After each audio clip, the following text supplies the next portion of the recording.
یہ آکاشوانی لکھنؤ ہے۔ اب آپ شائستہ بانو سے علاقائی خبریں سنیے۔ صدر جمہوریہ دروپدی مرمو ایودھیا کے شری رام مندر میں آج درشن کریں گی۔ رام مندر میں پران پرتشٹھا کے بعد یہ ان کا پہلا دورہ ہے۔ صدر جمہوریہ کے مجوزہ درشن کے پیش نظر پولیس انتظامیہ الرٹ ہے، تحفظ کے پختہ انتظام کیے گئے ہیں۔ صدر جمہوریہ کے پروگرام کو لے کر لکھنؤ، ایودھیا، گورکھپور قومی شاہراہ اور ہوائی اڈے کو رام پتھ سے متصل کرنے والی روڈ پر ٹریفک ڈائیورژن کیا جائے گا۔ مندر میں عام لوگ روز کی طرح درشن کرتے رہیں گے۔ مرکزی وزیر اور B J P leader Anurag Singh Thakur نے آج ایودھیا پہنچ کر شری رام کے درشن کیے۔ مرکزی وزیر نے کہا کہ 500 برسوں کے انتظار کے بعد رام مندر کی تعمیر ہوئی ہے۔ ملک کے کونے کونے سے عقیدت مند درشن کے لیے آ رہے ہیں۔ اس دوران حزب اختلاف پر انہوں نے سخت تنقید کی۔ انہوں نے کہا کہ حزب اختلاف کے پاس نہ کوئی پالیسی ہے، نہ اس کی نیت ہے۔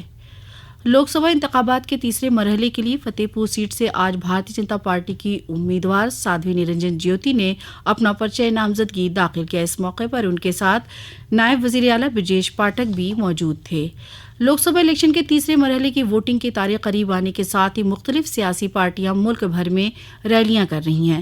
بھارتیہ جنتا پارٹی کے سینئر لیڈر اور وزیر برائے اطلاعات و نشریات انوراگ سنگھ ٹھاکر آج بستی میں ہریش دیویدی اور جگدمبکا پال ڈومریا گنج میں اپنے امیدواروں کے ساتھ نامزدگی کے موقع پر ان کے ساتھ رہیں گے۔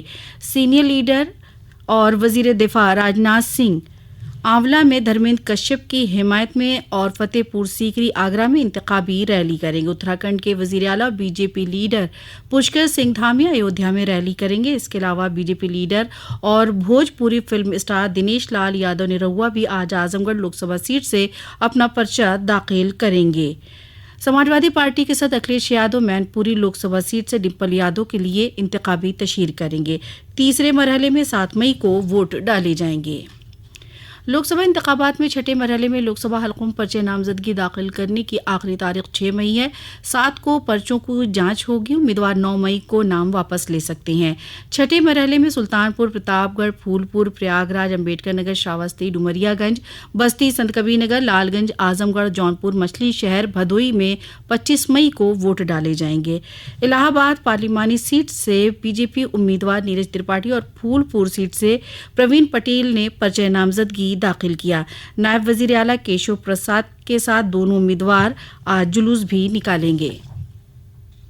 لوک سبھا الیکشن میں سیاسی تشہیر کے ساتھ ہی ضابطۂ اخلاق کی خلاف ورزی کے معاملے بھی سامنے آ رہے ہیں۔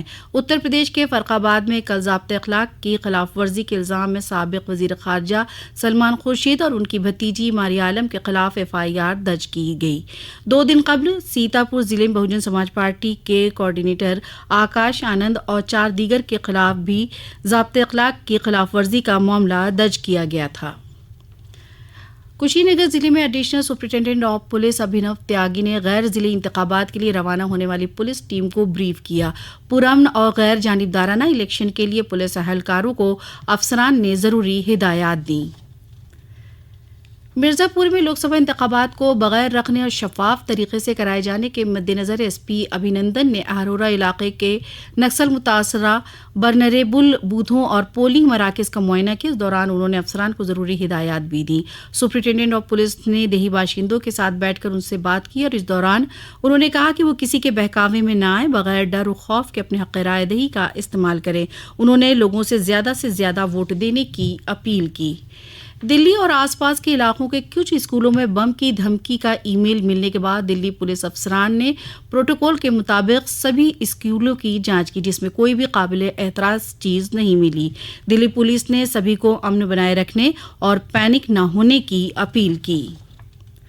آج بین الاقوامی یوم مزدور ہے۔ ہر سال 1 مئی کو یہ دن منایا جاتا ہے۔ اس دن کو محنت کا دن، مزدوروں کا دن بھی کہا جاتا ہے۔